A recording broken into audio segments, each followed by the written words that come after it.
बिस्मिल्लाहिर्रहमानिर्रहीम। अस्सलाम वालेकुम नाज़रीन, आप यूट्यूब चैनल देख रहे हैं। मैं इमरान ख़ान हूँ। सबसे पहले तो कश्मीर की हमने बात करनी है, लेकिन इमरान ख़ान साहब के हवाले से एक ख़बर चलाई गई मीडिया पे, और ख़बर ये थी कि इमरान ख़ान साहब को अस्पताल में मुंतकिल किया गया।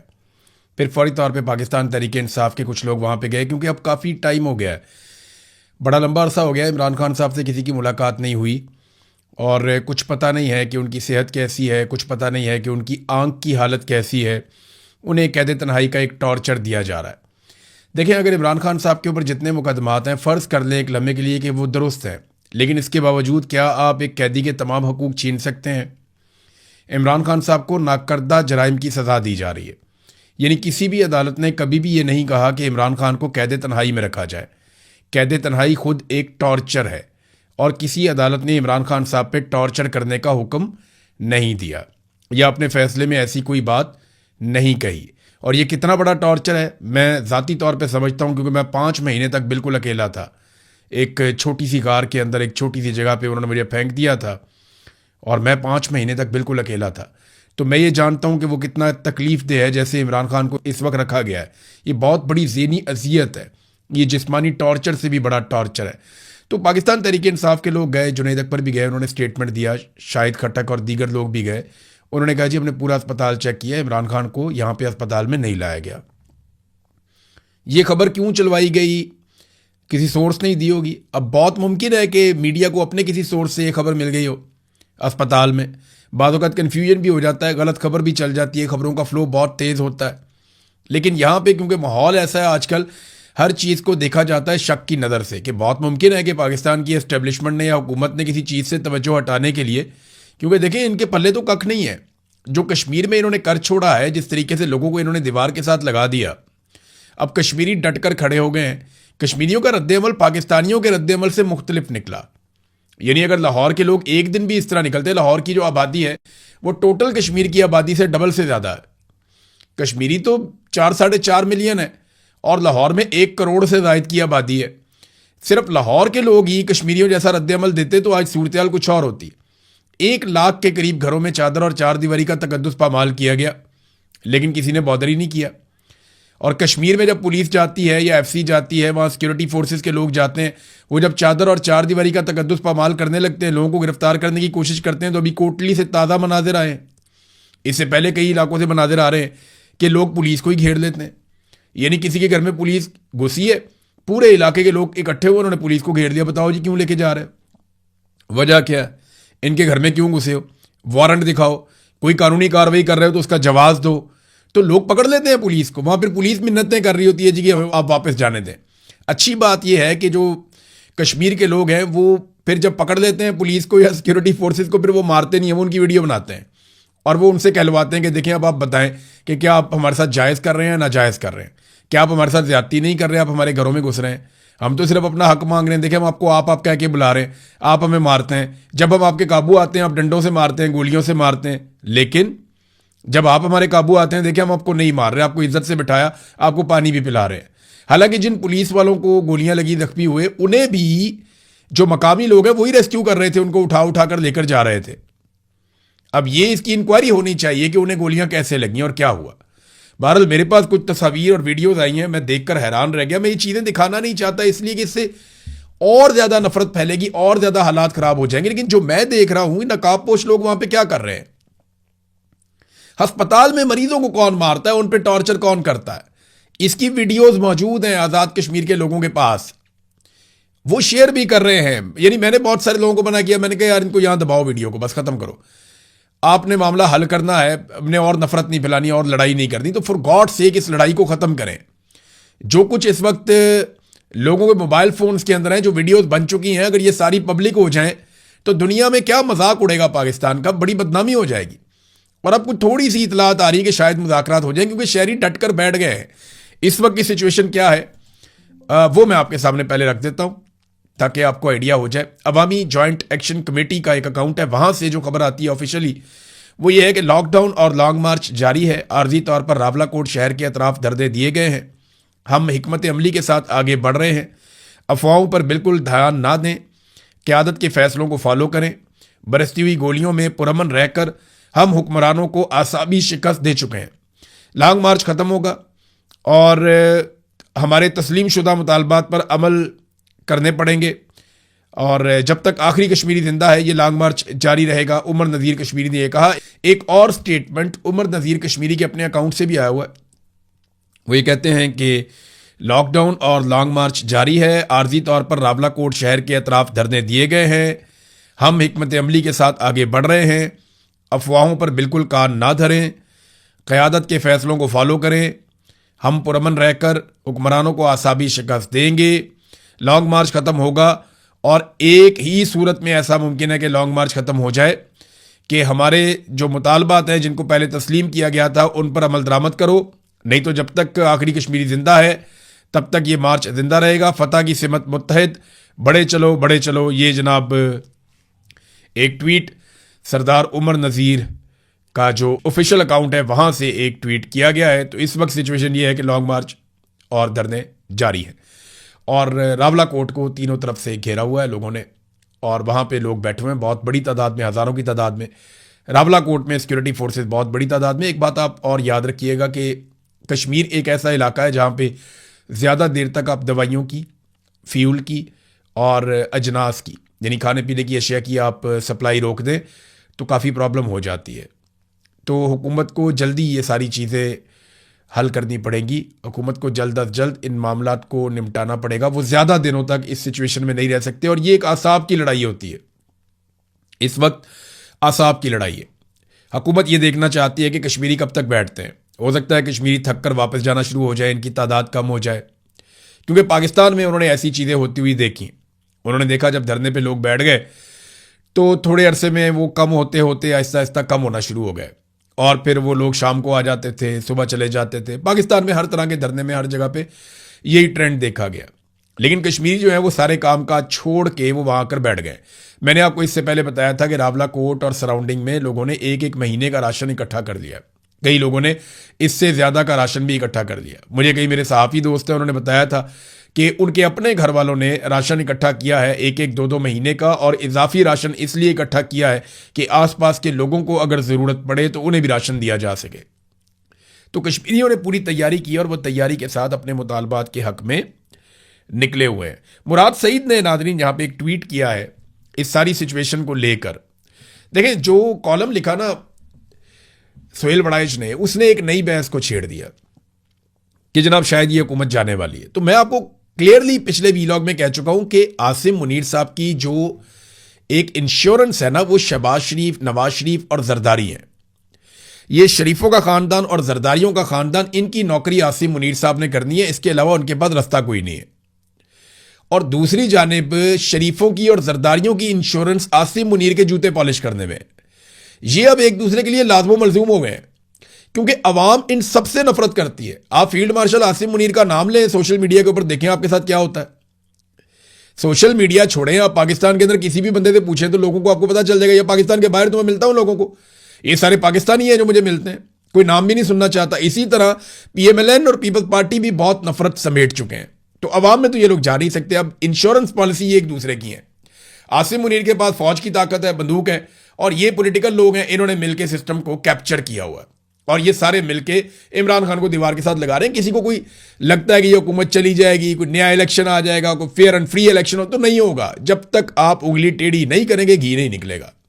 ये बात सुहेल आफरीदी ने की थी एक दिन और उन्होंने कहा था कि ये अब आराम से मसला हल नहीं होगा, यानी ये घी सीधी उंगली से नहीं निकलेगा, ये लातों के बूत बातों से नहीं मानते।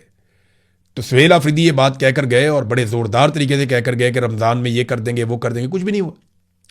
रमज़ान के बाद छोटी ईद आई, फिर कुछ नहीं हुआ। उसके बाद फिर कुछ नहीं हुआ। बकरा ईद आ गई, बकरा ईद में कुछ नहीं हुआ। बकरा ईद के बाद भी कुछ नहीं हुआ, आगे भी कुछ नहीं होना। उसकी वजह यह है कि सुहेल आफरीदी की जितनी मुझे समझ आई है वो अब मफाहमत की पॉलिसी पर चल पड़े। मरियम नवाज से लाख इख्तलाफ करें, लेकिन एक बात उन्होंने ज़बरदस्त कही थी जब वो अपोजिशन में थे। उन्होंने कहा था कि मुज़ामत होगी तो मफाहमत होगी। PMLN ने थोड़ी बहुत जितनी वो मुज़ामत कर सकते थे उन्होंने की और फिर मफाहमत भी शानदार तरीके से हुई। लेकिन वो जो मुज़ामत उन्होंने की ना, वो मिली भगत करके की थी। जनरल बाजवा के साथ, जनरल फैज़ के साथ, जनरल नदीम अंजुम के साथ उन्होंने मिल के मुज़ामत भी मिलजुल के की थी, हल्की आंच के ऊपर। लेकिन यहां तो मुजामत करने वालों को जो किया जाता है, निशाने इबरत बनाया जाता है, वो गोलियां ही मार देते हैं सीधी। हम सब जानते हैं। मुराद सईद ने ट्वीट करके लगभग वैसी बात की है। मुराद सईद ने कहा, जनाब के गिलगित बल्तिस्तान के इंतखाबात और गुज़िश्ता दिनों कोटली और इससे कबल रावला कोट में दोहराए गए 26 नवंबर और मुरीदके की तारीख से इन अनासर की खुशफहमी का तो तदारुक हो गया होगा जो समझते थे कि खुदाई के दावेदारों के स्याह दिलों में रहम की कोई रमक बाकी होगी। यानी कोई रहम नहीं है इनके दिल में, सवाल ही पैदा नहीं होता। ये अपनी हुकूमत गिराएंगे, सवाल ही पैदा नहीं होता। ये तो 20-20 साल के प्लान बनाकर आए हैं। सबान 100 बरस का पल की खबर नहीं, ये तो हकीकत है। तो जितने मर्जी आपने प्लान बनाए हो, एक प्लान मेरे रब का होता है, मेरे रब का। हुकूमत किसी की भी नहीं रहती, वो सिर्फ रब की बाकी रहती है। और जो लोग जालिम होते हैं ना, वो तारीख में निशाने इबरत बनते हैं, और ये लोग बनेंगे। इनको जवाब देना पड़ेगा इस जहान में भी, अगले जहान में भी। और फिर मुराद सईद ने दोबारा से मुजामत करने पे जोर दिया। उन्होंने कहा, जनाब आप इनसे उम्मीद ना लगाएं बिल्कुल भी। और पाकिस्तान के अंदर जो है हुक्मरानों ने जो कुछ किया, उससे एक अदम इस्तेहकाम पैदा हुआ है। पार्टी को तोड़ दिया गया, अवाम से उनका हुक्मरान चुनने का जो हक है वो छीन लिया गया। निहत्ते कश्मीरियों पे गोलियां अब बरसाई गई हैं। इससे पहले भी कत्लेआम किया गया है। मुरीद के वाला उन्होंने मिसाल दी, बाकी मिसाल दी। इमरान खान अगर आज बाहर होता तो आज इमरान खान को उनके बुनियादी इंसानी हकूक मैसर होते और उनका पैगाम बाहर आ सकता, तो उन्होंने यही करना था और इससे बढ़ के करना था। उन्होंने कश्मीरियों के साथ उनके हकूक के लिए खड़े होना था। ये मुराद सईद का दावा है। फिर उन्होंने कहा, मेरी इतलात के मुताबिक पार्टी ने कल पार्लियामान के बाहर एहतजाज की कॉल दी है। इनसे भी गुजारिश है कि कश्मीर के साथ यकजहती और मुल्क को बचाने के लिए इमरान खान की रिहाई पर गुफ्तगू हो। इंशाल्लाह मेरे हल्का इंतखाब में, उन्होंने कहा 13 जून 2026 बरोज हफ्ता दोपहर 2 बजे मटा चौक में कश्मीर के अवाम के साथ यकजहती और उनके साथ होने वाले जुल्म के खिलाफ और मुल्क बचाने के लिए इमरान खान की रिहाई के लिए एहतजाजी मुजाहरा होगा। स्वात के तमाम कारकुनान उसमें भरपूर शिरकत करें। अगर हम आज एक दूसरे का बाजू ना बने तो एक एक करके हमें ऐसे ही मारेंगे जैसे 25 मई 2022 से लेकर 26 नवंबर 2024 तक तहरीक इंसाफ को मारा, जैसे मुरीदके में मारा, जैसे कोटली में मारा, जैसे रावला कोट में मारा, जैसे बरसों से बलूचिस्तान, फाटा और खैबर पख्तूनख्वा में मार रहे हैं। बंगालियों को भूल गए, उनको भी मारा था। बहरहाल मुराद सईद ने भी वो गलतफहमी दूर की है कि हुकूमत कहीं नहीं जा रही है, रल मिल के चला रहे हैं। ये सिर्फ थोड़े अरसे के बाद आपको एक नए ट्रक की बत्ती के पीछे लगाते हैं। इनका जाने का कोई इरादा नहीं है और पीटीआई के लोगों का ऐसा लगता है कि मुजामत का कोई इरादा नहीं है। लेकिन एक अच्छा काम किया पीटीआई ने। ये जो नाराज अरकान वाला एक ड्रामा चल रहा है ना, ये पीटीआई के अंदर, कि जनाब हम नाराज हैं कि इमरान खान की रिहाई के लिए कोशिश नहीं की जाती, भाई तुसी आप कर लो। यानी ये कैसे हो सकता है? और वो लोग दावा कर रहे हैं जिन्होंने कभी इमरान खान का ट्वीट भी रीट्वीट नहीं किया। आप अंदाजा करें, ऐसे बुज़दिल लोग हैं। वो लोग निकल निकल के आगे छलांगे मार के स्टेटमेंट दे रहे हैं कि सुहेल अफरीदी ने नहीं किया तो फलाने ने नहीं किया तो उसने नहीं किया तो अली अमीन ने नहीं किया। जिन लोगों ने कभी इमरान खान के ट्वीट को रीट्वीट भी नहीं किया, वो लोग आकर इस किस्म की बातें कर रहे हैं। मैं हैरान हो रहा हूं। जिन्हें मैंने कभी गोली लगे हुए देखा ही नहीं, जिन्हें मैंने कभी डंडे खाए हुए देखा ही नहीं, ये वो लोग हैं जिन्होंने गिरफ्तारियां भी नहीं दी, या लंबे लंबे अरसे के लिए बंदे गिरफ्तार हो जाते हैं, वो भी नहीं हुआ इनके साथ। और अब ये आ गए हैं चूड़ी खाने के लिए, मजनू बनने के लिए। तो अजीबोगरीब सूरत हाल है इनकी। बार पीटीए ने फैसला किया कि नाराज अरकान को मनाने के लिए बिल्कुल कोई राब्ता ना किया जाए। जबरदस्त बात है, ना करें राब्ता इनसे, बहुत अच्छी बात है। ये भी वैसे भी एक ड्रामा है और सोशल मीडिया के ऊपर उन्होंने उठाया हुआ है, पाकिस्तान के मीडिया के ऊपर उठाया हुआ है। वैसे आप मीडिया पे इमरान खान का नाम नहीं चला सकते, लेकिन नाराज अरकान प्रेस कॉन्फ्रेंस करें या कोई प्रेस ब्रीफिंग करें या मीडिया के साथ बातचीत करें या किसी प्रोग्राम में आए तो वहां पर आप इमरान खान का नाम चला देते हैं। तो लोग रोटी को चोची तो नहीं कहते ना, लोगों को पता है कि क्या हो रहा है। नाज़रीन, इकोनॉमिक सर्वे और पाकिस्तान आया और इस सर्वे के मुताबिक पाकिस्तान में जिस शख्स की एक महीने की आमदनी 8,483 रुपए है, वो शख्स पाकिस्तान में गरीब नहीं है। देखा आपने, वो आदमी जिसकी आमदनी पाकिस्तान में एक महीने के अंदर जो आदमी कमा लेता है 8,483 रुपए, वो आदमी गरीब नहीं है। क्या क्राइटेरिया सेट किया है इन्होंने। यानी अगर आप रियल तरीके से देखें ना, दुनिया में जो गरीब आदमी होने का एक क्राइटेरिया है कि इससे कम पैसे कमाने वाला गरीब है, अगर आप उसके ऊपर जाएंगे तो आधे से ज्यादा पाकिस्तान गुर्बत की लकीर से नीचे जी रहा है। लेकिन ये लोगों को गुर्बत से निकालने के बजाय क्या करते हैं, गुर्बत का पैमाना नीचे ले जाते हैं। यानी पाकिस्तानियों को गुर्बत की लकीर से ऊपर नहीं लेकर आना, बल्कि गुर्बत की लकीर को मजीद नीचे ले जाना है ताकि ज़्यादा से ज़्यादा पाकिस्तानी जो है वो गुर्बत की लकीर से ऊपर आ जाए। कैसा फार्मूला है? 8,483 रुपये। यहां पे बरतानिया के अंदर एक आदमी एक दिन में सिर्फ 2 घंटे काम करे ना, पूरे महीने के सिर्फ एक दिन में 2 घंटे काम करे तो इससे बहुत ज्यादा पैसे कमा लेता है। वहां पूरे महीने काम करने वाला आदमी जो 8 घंटे रोज काम करे और काम लगातार करे और पूरा महीना काम करे और उसकी आमदन हो 8,483 रुपये, तो वो गरीब नहीं है। और यहां पे उतने पैसे, उससे बहुत ज्यादा पैसे 2 घंटे कोई भी एक आम आदमी करे ना, कहीं पे भी काम करे, कोई छोटा मोटा काम कर ले, तो वो उससे बहुत ज्यादा पैसे कमा लेता है 2 घंटे में, एक दिन में। कितना फर्क है। लोगों का म्यार जिंदगी कितना गिरा दिया है, लोगों को कीड़े मकोड़े बनाकर रख दिया है इन्होंने। तो अगर ये गुर्बत की लकीर का यही पैमाना है तो सरकारी मुलाजमीन का और जो आपके जितने भी पार्लियामेंटेरियंस हैं इनकी तनख्वाहें 10-10 हज़ार कर देना। मेरा सवाल यह है कि फिर आपके मिनिस्टर 10 लाख रुपया क्यों लेते हैं, आपके स्पीकर 10 लाख रुपया क्यों लेते हैं, आपकी काबीना के मेंबर 8 से 10 लाख रुपया क्यों लेते हैं, आपके पार्लिमानी सेक्रेटरी 10-10, 8-8, 7-7 लाख रुपया क्यों लेते हैं, वो लग्जरी गाड़ियां क्यों लेते हैं? अगर गरीब होने का पैमाना 8,483 रुपये है तो आप इनकी तनख्वाहें 10-10 हज़ार रुपया मुकर्रर कर दें, लेकिन नहीं करेंगे। वहां ये बहुत सियाणे हैं, इनको पता है कि ये तो उनका चंद घंटे का खर्चा नहीं है। एक खाना खाने जाओ ना होटल के अंदर, आप 8 बंदे जाएं खाना खाने के लिए या 6 बंदों का कुंभा खाना खाने के लिए जाए होटल के अंदर, तो वो बिल बना के 4-5 हज़ार रुपये का आपके हाथ में कम से कम पकड़ा देते हैं। 10 हज़ार रुपये तो वैसे ही बातों बातों में बिल बन जाता है होटल में बैठ के। और ये कह रहे हैं कि गुर्बत की लकीर से नीचे एक वक्त का खाना नहीं खा सकते आप बाहर अगर होटल में खा रहे हैं तो। इतनी गुर्बत पाकिस्तान के अंदर होगी। पूरे खित्ते में जो तालीम की सूरत हाल है वहां पे भी पाकिस्तान ने झंडे गाड़ दिए। एजुकेशन इंडिकेटर्स फ्रॉम HDI के मुताबिक पूरे खित्ते में तालीम के शोबे में हम सबसे पीछे रह गए ऑलमोस्ट। पहले नंबर पे अच्छी तालीम इस पूरे रीजन के अंदर ईरान की है, फिर श्रीलंका, मालदीव, भारत उसके बाद आता है, भूटान उसके बाद आता है, बांग्लादेश उसके बाद आता है, नेपाल उसके बाद आता है और फिर पाकिस्तान। पाकिस्तान के बाद सिर्फ एक मुल्क बचा है और वो है अफगानिस्तान। और पाकिस्तान का और अफगानिस्तान का ज्यादा फर्क बचा नहीं है। यानी तालीम के शोबे में, तालीम में फैसिलिटेट करने में जो हालात हमने तालीम के शोबे में किए हुए हैं, जो बच्चों को हम तालीम देते हैं, पाकिस्तान इस पूरे रीजन में सबसे पीछे है। सिर्फ हमारा मुकाबला रह गया अफगानिस्तान के साथ। अगर अफगानियों ने थोड़ी सी मेहनत कर दी ना, या अफगानियों ने थोड़ा सा जोर लगा लिया, तो पाकिस्तान आखिरी नंबर पे चला जाएगा। ये हमारे हालात। हम एक एटमी पावर हैं इस मुल्क में, हमने एटम बम बनाया है, इतने बड़े बड़े नाम, इतने बड़े बड़े लोग, इतने बड़े बड़े ब्रांड पैदा किए हैं, और हमारी तालीम की हालत आपके सामने, तो मुल्क आगे कैसे जाएगा? हमारी प्रायोरिटी ही नहीं है, इन चीज़ों पे हमारी तवज्जो ही नहीं है। नाज़रीन, एक खबर आई है बल्दिया फैक्ट्री के हवाले से। सानिया बल्दिया टाउन के हवाले से अदालत ने ऑर्डर दिया और 2 MQM के जो साबिक कारकुनान हैं, 2 MQM के लोग हैं, उनको उन्होंने बरी कर दिया, बेनिफिट ऑफ डाउट उनको देते हुए। तो अब मुझे ऐसा लगता है, और उसके बाद जो है ना वो MQM के लोग हैं वो कुछ ट्वीटें करके ये कह रहे हैं कि जनाब हमसे माफ़ी मांगो, और हमसे कौन माफ़ी मांगेगा, हम पे क्यों इल्ज़ाम लगाया। मैं उस दिन वहाँ गया था जिस दिन सानिया बल्दिया टाउन हुआ था। मुझे याद है आज भी 11 सितंबर 2012 का इंसिडेंट है। हम फौरी तौर पे वहाँ पे गए थे। मैं वहाँ 2-3 दिन रहा, मैं कवरेज करता रहा, मैंने एक एक चीज़ देखी है। हमार सिद्दीकी और उसके लड़के जिस अंदाज में MQM ने घेरा हुआ था पूरे एरिया को, किसी को पर भी नहीं मारने देते थे।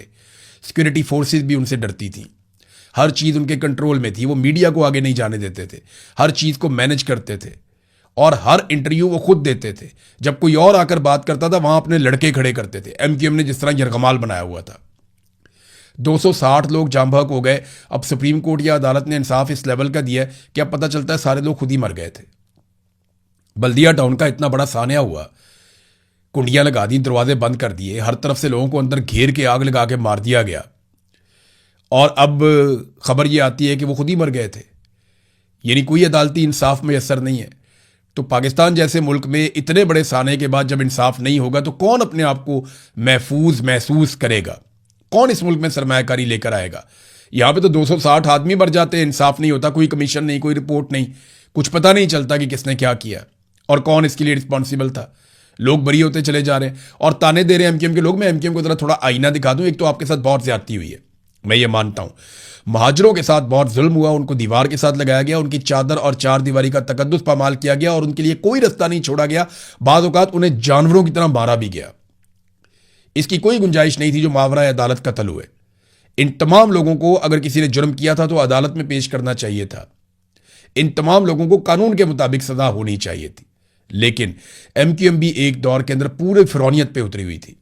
जिस तरह सेक्टर ऑफिस से फोन आ जाता था, हर तरफ थरथल्ली मच जाती थी। इनकी राब्ता कमेटी का मीडिया के दफ्तर में फोन आ जाता था, वहां पे सांप सूंघ जाता था। फिरौन के लहजे में बात करते थे ये लोग, मुझे अच्छी तरह याद है। मैं देखता था, इनका फोन आता था, पूरे न्यूज रूम में एक आवाज लगती थी, MQM का फोन, सन्नाटा हो जाता था बिल्कुल। लोग इतना इनसे डरते थे। हर चीज पे इन्होंने कंट्रोल किया था। भत्ता ही MQM वाले वसूल करते थे, अमन कमेटी वाले भी करते थे, पीपल्स अमन कमेटी वो भी करते थे, ये भी करते थे। इनकी आपस की लड़ाई में कितने जवान मारे गए, कितना कराची का नुकसान हो गया, कितनी लूट मार हुई कराची के अंदर। तो MQM बरी ज़िम्मा नहीं हो सकती। फिर इन्होंने डिक्टेटर के साथ मिलकर जिस लेवल का जुल्म किया वो भी हम अच्छी तरह जानते हैं। जो कराची के साथ इन्होंने किया एक डिक्टेटर के साथ मिलकर, वो भी हम जानते हैं। और जो पीपल्स अमन कमेटी ने बाद में किया वो भी हम जानते हैं। तो ये कोई भी सक्का सवित्रा बनने की कोशिश ना करे। हाँ, यहां पे वो कह रहे हैं जनाब माफी मांगी जाए, तो भाई माफी तुम मांग लो ना पहले, जो कुछ पाकिस्तान के साथ किया, जो कुछ लोगों के साथ किया। तो यहां आवे का आवा बिगड़ा हुआ है। तो ये अफसोस मुझे इस बात का है कि इतने साल गुजर गए, आज 15 साल हो गए और इंसाफ नहीं हुआ। सानिया बल्दिया टाउन का, फैक्ट्री का 260 लोग शहीद हुए थे। किसी अमीर आदमी का बच्चा मर जाता तो मैं देखता इंसाफ हो जाता। बिलावल की बहन के ड्रोन लग जाता है यहां पे, आसफा जरदारी के, रोला पड़ जाता, ब्रेकिंग न्यूज, ये वो फलाना ढमकाना, बंदे उठा लो, मीडिया उठा लो, इसको उठा लो। तबैयां फेर दी थी इन्होंने। इनको जुकाम हो जाए तो पूरी दुनिया ये हिला देते हैं। और यहां पे 260 गरीब लोग जो घर से रोटी कमाने गए हुए थे, कोई जवाब देगा इसका? अब तक के लिए इतने, अपना ख्याल रखिएगा, अपने इस चैनल का भी। अल्लाह हाफिज़।